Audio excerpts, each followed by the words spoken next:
welcome to Chalant, a podcast for people who are really into something and they really want you to know about it. I am your host, Katie Ruby, and this week I am so chalant about, well, hang on.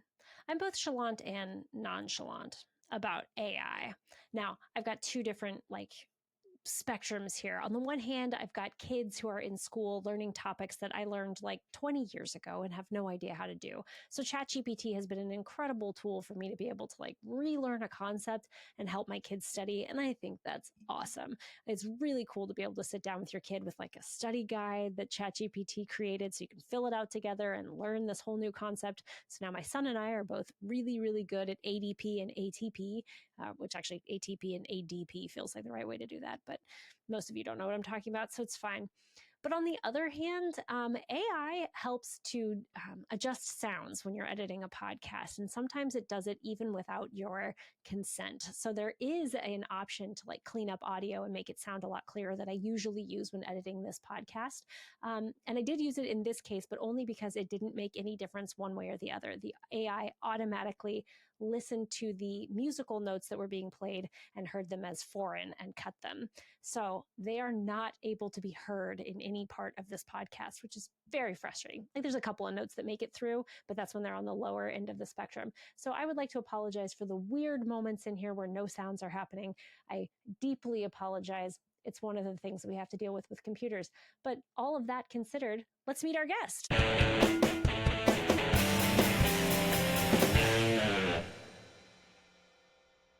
Jessica Brennan, friend of Twitter fame, and probably the most interesting chalant topic ever DM'd to me in the history of my life. Not that anybody was DMing me chalant topics forever. Oh, you're giving it away. You're giving it away, Jessica. Cover it. My shirt gives it away, though. I know.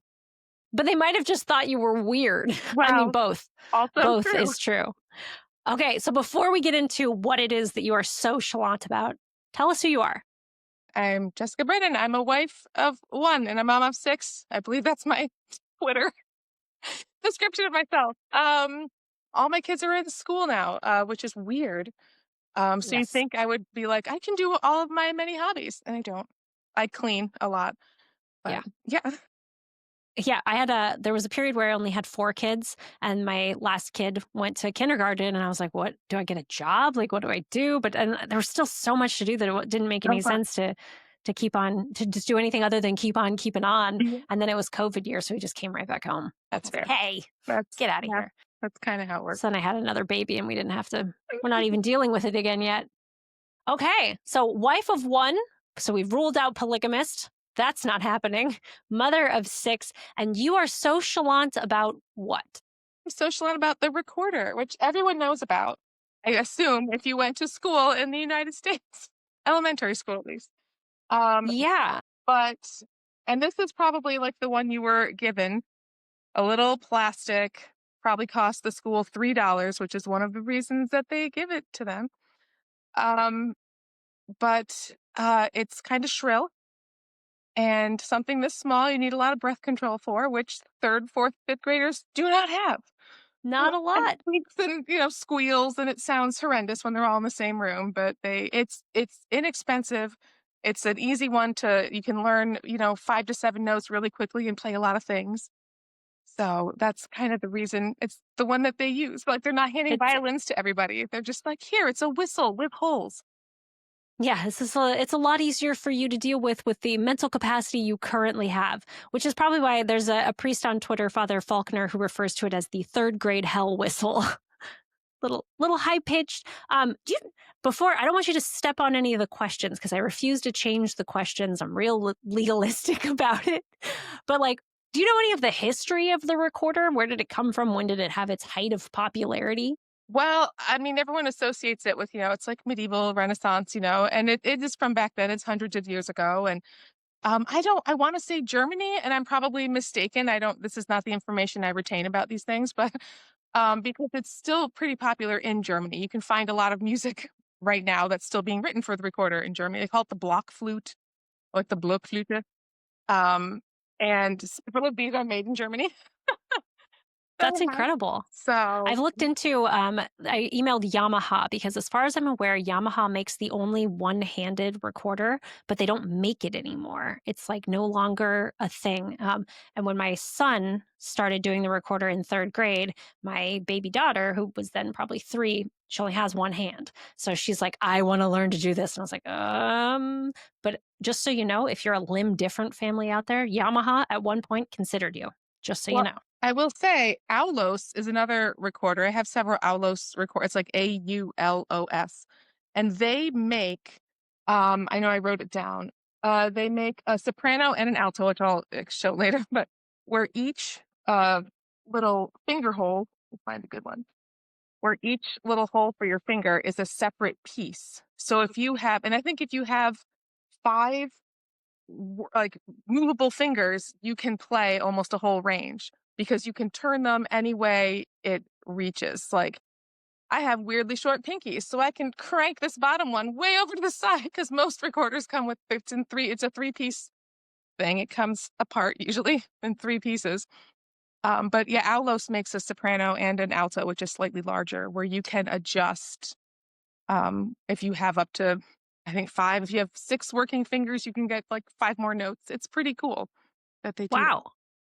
Okay, if you're listening to this as opposed to watching on the YouTube, let me just put in a plug right now because a lot of my purpose to doing this podcast, in addition to just enjoying myself and getting to hear about people's cool hobbies, is to learn to edit video. So, if you go check it out on YouTube, you can actually see behind Jessica, she has 1,000,004 approximately recorders in all different sizes.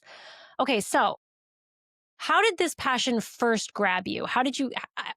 This is not normal, It's Jessica. How did it not. happen? It's not. But in like, I want to say it was 5th grade when we got, we started playing recorders in class, and I was like, oh, I can do this. Like I enjoyed it. I could kind of figure out my own. I could figure out other songs I knew with the little cheap school one that they gave us. So I had some money. I don't know if it's birthday money or something, and I bought this. This is a Yamaha brand. This little recorder I've had for a very long time, and and it came with an instruction book.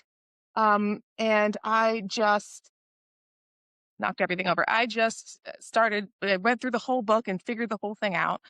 And that's as far as I went for a while till I started being homeschooled. I started taking flute lessons. And my flute teacher said, well, if you knew how to play the recorder, I play at Renaissance festivals with a bunch of other teenagers. And I was like, I do know how to play the recorder.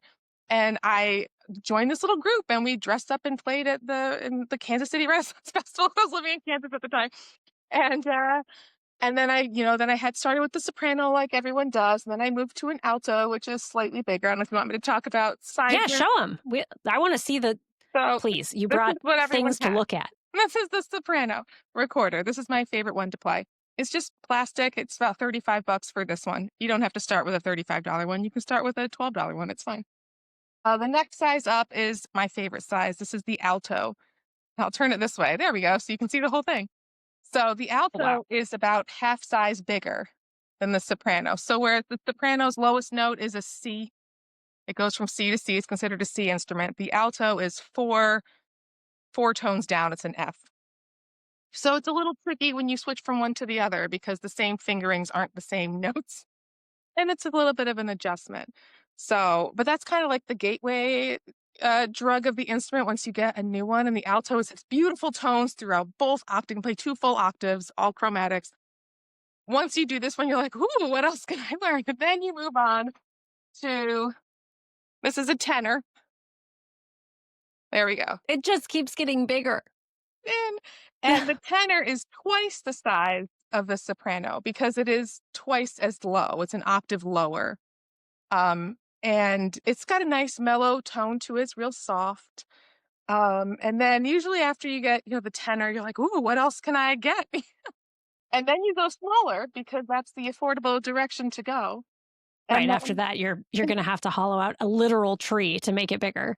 yeah, well, these are all plastic. The ones I mostly play are plastic. So this is a sopranino, which is tragically for some smaller than a soprano, which means it's higher. It's half the It's a length perfectly of an respectable size. alto. So it's a little higher pitched. It's an F like the alto. And then if you're insane, you get the little guy.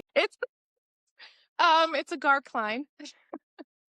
And That is adorable. I mean, if Father Faulkner thinks the soprano's like a hell instrument, I Wait mean, till you hear this thing. this one, it's like if you want to add a little color, a little, that can be heard by dogs. Get this one. It's hard to even like, I don't have large hands, but I can barely get my fingers over the holes of this one.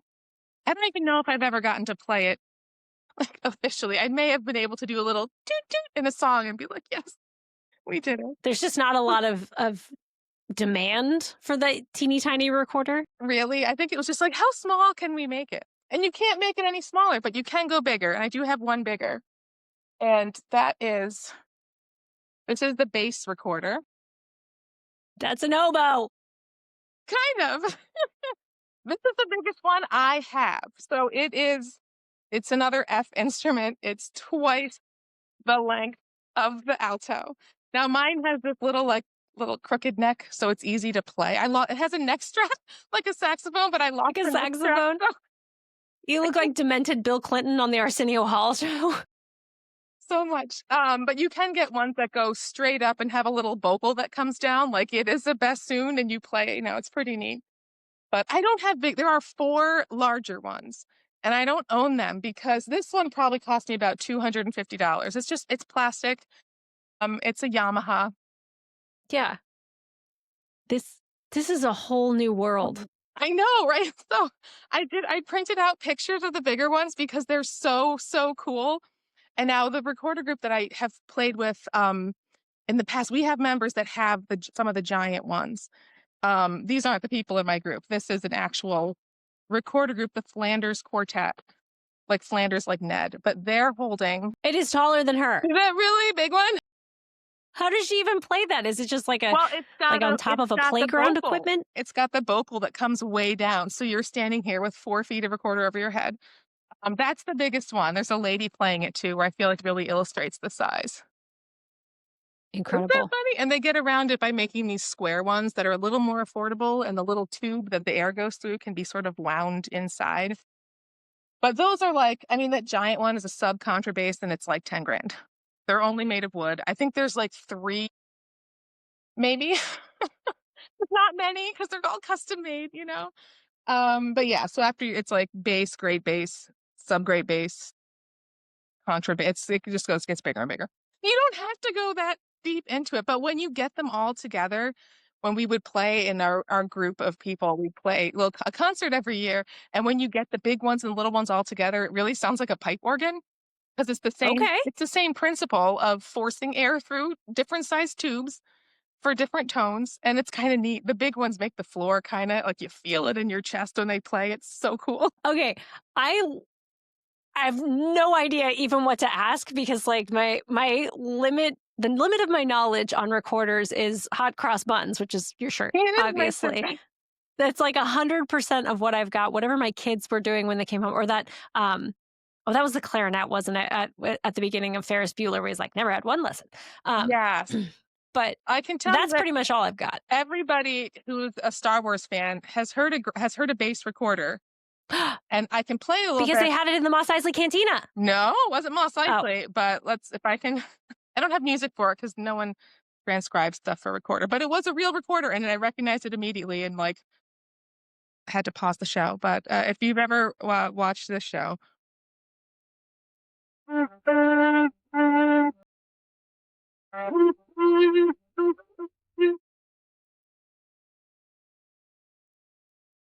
Et cetera, et cetera. When I heard it, that's amazing. Like, that's a pretty recorder. And my husband's like, I'm like, yeah, I gotta look this up immediately. Like, these are my nerdoms. It's important. It up and they're like, yep, he definitely used a bass recorder. I was like, I knew it. And actually, there's an episode, I don't know, when he defeats the magistrate in the city and all the people are celebrating in the little town. I think it's season 2 because it's the one that where Ahsoka Tano comes. And you hear everyone celebrating. I'm like, that's a little recorder group playing like a jaunty version of the theme song. Okay, I have no idea what this is. Is this The Mandalorian? What is this? Mandalorian. Okay, because I was like, I didn't get it season 2. I'm thinking like actual Star Wars. No, it's from the show. I recognized the sound, but I was like, I don't know. I can't place this. This is crazy. Sorry, like everyone knows the Mandalorian. I was just thinking of all the alien instruments in the cantina. Um, Fair. so you can just recognize it, you can just pick it up in popular culture then. Like you can hear it and know like Mhm. that's definitely I could tell it's got a distinct sound to it because it's not a like a bassoon. You've got like the little vocal and everything, but like a the oboe and stuff. They have a reed. It's a different sound when you play it, and this is like it's just a big whistle. Like there's nothing. It's I mean you can see even this giant one. It just looks it's like a little like a playground whistle, like a little. I'm sure there's a name sure for it. it I does. can't call it to mind. So It's sort of like a reed kind of in the back a little. I don't know. Wow. Okay. Well, I mean, obviously, variety might be the answer to this question, but what keeps you coming back to the recorder? well, I have a lot of them, so I have to make it worth it. No, I enjoy it's I'm versatile. invested at this point. It's really versatile.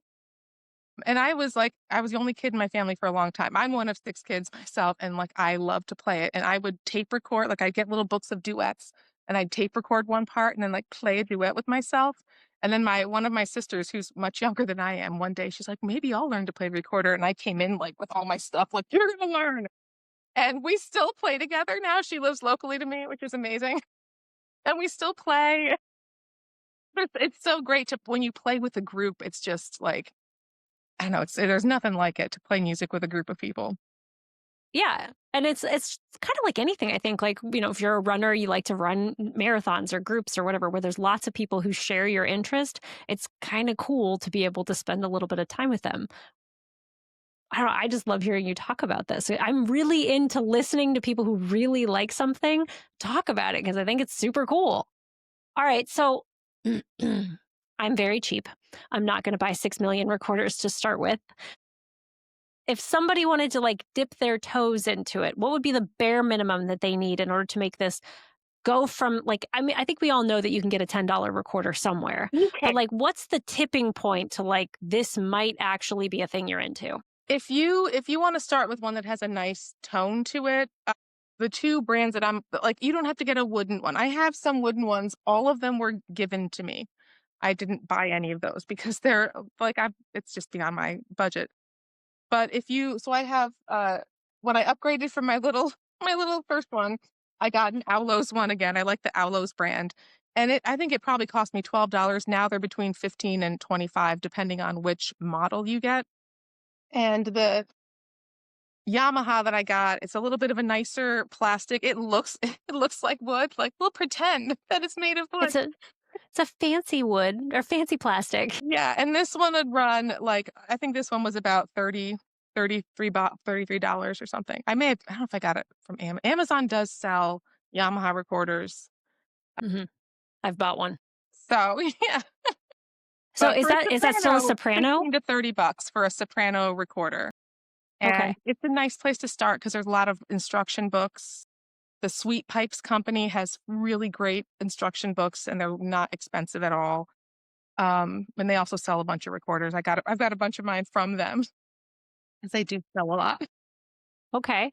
Do you feel like it really grabbed you when you switched to the alto, or do you think people can get into it at the soprano level? You can start with either, and Hmm. it depends on how your tolerance for high pitched sometimes too. I like that Yeah. the alto. It is a little bit bigger. I don't know where I put mine. There it is. It is a little Here, bit can you bigger. play There's us something on the alto so we can kind of hear the difference? here I had music I put aside, but it all fell off of my chair. So Well, the this is a alto hobby range podcast, is so it just doesn't have to be that professional. the alto range is so it's F. I'll do an octave. It's F to F, like, and it does go higher, but so it's Okay. nice, rich tones all the way through. Whereas a soprano, which is going to start on a C, and like, sorry for anyone wearing headphones.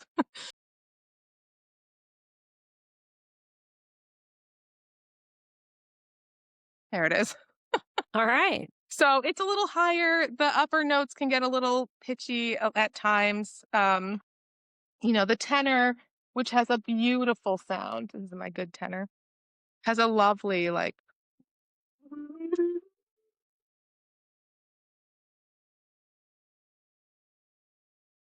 It's That's a lot also, more tolerable to me, the tenor. yeah. Does that still play on a treble clef, or do you have to learn bass clef to do that? This is everything except the bass is a treble clef. It's Okay, just perfect. so this would be as if you read the clef as it is. The tenor is basically the same range as like a soprano singer. And the when you see music written for recorder, it'll have a tiny little, see if I can find one. Here's one. It'll have a little 8 written on the top of the clef. I don't know if you can see that if it's clear. A little bitty Oh, 8. yeah. It's an octave higher. So the soprano was already an octave higher than what you're looking at, just by default. Oh, that's rough. Oh, when you get them in a big group with all the instruments, it fills in those lower ones. The bass is always going boom, boom, boom, boom, filling in down there. And it sort of draws it all. It fills it in so it draws it down so it doesn't feel like you're being attacked by these high notes. Like with Yeah. my little My worry filter. is that because I always use like an AI filter to enhance the guest's audio because I'm using a podcast mic. So, otherwise you'll sound like you're at the end of a tunnel and I'm right up in your face. My worry is that the AI is going to cut out the sound because it's like, well, that's not a human. Like, It might. and I don't know how to fix that. And I'll try to figure it out. It's part of what we're working on here. Okay. So, this might be a weird question to ask, but we'll see how it goes. Oh, what's an unexpected way that this hobby has reshaped how, you've lived your life or how you see the world? Ooh. Well, I I mean, think obviously you're a pariah, but I feel like there are dozens of us. Yeah. But I will say the American Recorder Society, there's 100 chapters in the United States. So I know there's at least 3 or 4 I live in New York State. There's like 3 or 4 in New York State. There's almost always a chapter somewhere close by to you. So there are people who play this. But one of the things with our chapter in particular, is that we have an outreach group that would be, it would play like, it'd be a dozen people or so. And you'd play at, farmers markets or sometimes little library shows or things. But we would sometimes go and play with or at um, assisted living facilities and Mm. stuff, especially around the holidays. And there was one in particular we had gone in. It may have been around St. Patrick's Day. There's a lot of Irish and Celtic music for the recorder because it's similar to a whistle, but you don't need a million for every key because you can play chromatics. So we did a show somewhere and they had brought in a bunch of people from like a memory care unit. I mean, they were all wheeled in. Like it wasn't, this was like a tough place to be. It was a little like, we're like, well, we'll play it for everybody. And we played a few, you play some Renaissance dances and some things that are delightful, but nobody knows them. It's like, oh, Nobody's let's play calling for into the dinner. radio to request them, huh? Yeah. And then we played Annie Laurie. And everyone started singing, like the whole room. And we're trying to play it. I'm like, it was so emotional. I'm like, oh my gosh. Like everyone, it's that music is such a connection. You have it with you for so long. You may not know where you are, but you hear a piece of music that you've known since you were very small or, your whole life. And it's still there somewhere. And the whole room sang Annie Laurie. The whole room sang Danny Boy. And it was just like, this is something that we can do that's like, it's all still there. It's such a universal thing. Christmas time, the same thing. You start playing, the first Noel and everyone's singing along like, You said Annie Laurie, and I immediately like clutched my heart. My favorite book of all time is A Tree Grows in Brooklyn, and Johnny Nolan, the main character's father, comes upstairs singing Irish ballads all the time, and they named their final child Annie yeah, Laurie after that. I was like, oh, I know that it's one. a beautiful song. It's a real beautiful song. But yeah, that was really one of those moments where I was like, wow, there is something so deep about this. Like, Yeah. Well, especially like when it's something that's simple that kind of, I mean, it's not that it's simple. You've obviously got an incredibly complicated array of things. You can make it complicated if you need to, but it can be simple. It can go back all the way to like, Irish Shepherd kid can play something in this kind of wheelhouse. And I don't know, there's something unifying there, right? Where it's not, where it can be accessed by anyone. I think that's cool. Yeah. All right. Well, I'm going to move you into the lightning round. Are you ready? sure. Oh, Did you memorize the lightning round questions? I don't think I did. I enjoy them, but I wasn't like thinking about it for myself. Okay. Poor Jeff, when we did the IPA episode, was like, I had him memorized. I had answers. I was like, yeah, well, sucks to suck, buddy. All right. Lightning round. What is something that you are decidedly not chalant about? You do not care about this thing at all. Pet peeve, whatever. Coffee. I don't drink coffee. I love how it smells. I hate the way it tastes. I don't understand how complicated people make it. Like, Mm-hmm. or it's like, are you a drip or a pour over or this or that? And I'm just like, cup of tea is fine. I don't know. My Uh, husband has like the little stovetop, like espresso thing because he's the only one in the house who drinks it. So he makes his one little cup. I'm just like, no, I don't. I bought one of those in Italy. It's called a mocha. Yeah. It's cool. I And then, like, my brother got all weird about it. He's like, you need to slow down your speeds, that it drips at this blah, blah, blah. I'm like, shut up. It's the whole thing. Put coffee in mouth. Yeah. Okay, so coffee is your IPA, maybe. All right. If you had to be so chalant about one completely new thing tomorrow, what would it be? No. I don't know. I'm a chalant about a lot of things. I always thought it'd be fun to do to voice act, which sounds ridiculous, but I read out loud to my kids all the time, like a lunatic, because if someone's yelling, you gotta yell when you read it. Like if they're singing, I'm gonna sing the song. I'm doing voices, Exactly. I'm doing horrible accents, all that stuff. It seems like it'd be really fun, but like I don't know You should do that. how to do that. I think that you can find like online, if you just get a good microphone, you can go like there's businesses where they have you read things and then you can be an audiobook actor. It'll be great. Sounds so like I already do it for free for my children. I read them the entire Lord of the Rings with all the sound, like everything. I sang every song. I didn't know how they went. I just made it up. We need somebody to start a GoFundMe for Jessica to get her a podcast mic. She needs an XLR mic. Do you have a laptop? Do you have a I laptop? You need don't a really laptop? have a laptop. She needs a laptop and she needs an amplifier and maybe some nice headphones so that she can start recording The Lord of the Rings for the rest of us. I want to hear this. I'll be like, It you don't know sounds how to amazing. do any British accents. I'm like, I don't. So now all of these characters are from Louisiana. Exactly. Uh, all right. Who is the most unexpectedly chalant person you know? Other than yourself, who is the most excited about stuff? My 10-year-old. Like Okay. kids are always chalant about everything, but he just when he was into sharks, like he was into sharks. I read every shark book, no voices or accents, but I read every shark book ever to this kid. We had shark birthday cakes. Like I always make them ridiculous cakes for their birthdays. Shark birthday cakes, shark everything. And then he like hard pivoted to dinosaurs and we did all the I mean, dinosaur that's not a stuff. hard pivot. That's just Well, undersea or oversea sharks. that's true. But he loves to know everything about stuff. He got into Pokemon. He doesn't play Pokemon with anybody. We don't do Pokemon Go, any of that stuff. But he knows every single one. He knows what they do. He knows like this one starts as this, then it does this, then it becomes this one. Like he just loves to know everything about what he's into. It's so cool. Like he's an enthusiastic kid all the time, and I love it. It's a That lot, sounds but I love awesome. it.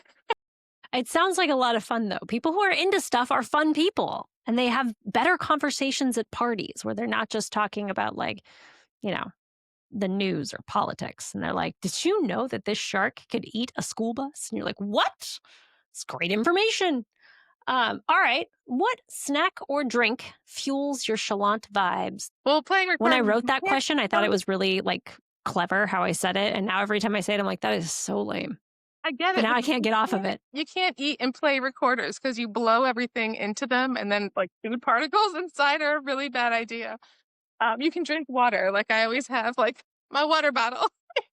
All right. But I don't know. I really like cheese. Yeah, like knocking these over. I really like cheese. I like chocolate. I'm a snacky eater. I like to have little bits of things. I was very delighted when the charcuterie board became like really in vogue. I was like, yes, let's do this. Love that. I do it for my kids. They're like, "Can you make snacky lunch?" I'm like, "Yes, I can." Here's a few things Absolutely. on a board. Enjoy. Huh? When I was little, my mom used to do that for me. Like before Lunchables were a thing, my mom would cut up lunch meat and cheese and put it with crackers on a plate for me. And she called it airplane food for no obvious reason. But like, I was like, sure, this is what they eat on airplanes. Imagine my disappointment the first time I was ever on an airplane. Okay. Last question. What do you hope that people remember about you in 10 years? It's really not that long. Very long. I'm like, how old will my kids be? What do I want them to know? I don't know. I'm always someone who likes to create. I just like to create. Like if you know the blue flame concept, I had a hard time. It's like Jennifer Fulwiler. It's like what keep. It's not like my family, my friends. Like what keeps you going? It's like what do you need to do that you can function as yourself? What is that little blue flame, your pilot flame that keeps not an external thing, but like what do you need to do? And I make things all the time. Music, which doesn't take up a lot of space, like so I don't have to worry about that. But I sew and knit and all that stuff. I make earrings and I like to create and put things out there, and I hope that will inspire the people I know to also find something that they can create of themselves and put out there because I don't know, there's just something about using your energy to make something new that's really I a can good get feeling. behind that 100%. I mean, I don't do it in a crafty way because I can't imagine a whole from parts. But I don't know why. There's But you something wrong knit, with me. right? You knit a I sweater. Yeah, I have knit a sweater. I need to remind everyone it was one sweater. I had to email my or text my knitting teacher this week and be like, I swear I'll come back one day. Just so you know, I was talking about you. But uh, the having something that you create is really like I make bread and I have a garden. And I think more people need to lean hard into that. Like a thing that it doesn't have to be resaleable. It doesn't have to be something that you can monetize. It just has to be something cool that you enjoy. And I love that you're doing that. I love that you're encouraging six little tiny people around you and presumably the one husband to do the same thing. You're doing a great job. I'm so proud of you. Thank you. Well, thank you so much for being on the podcast. Do you have things you'd like to promote? Do you have an Instagram or a Twitter? Are you looking for followers? Or did you just say to yourself, like, somebody needs to know the recorder is awesome? It's promoting. So like it's way more than the fourth grade instrument that you learn. Like there's so much more to it. But I don't really have a public persona. I mean, I'm on Twitter. I still call it Twitter. I'll always call it Twitter. But I am craft right flout. Those are all the things I like to do. Like Perfect. all one word. Excellent. But I told him, Craft he's white like, are you gonna flout. double your follower? Like that's him. And he's my follower. I'm like, yes, I'll get two. I'll double it.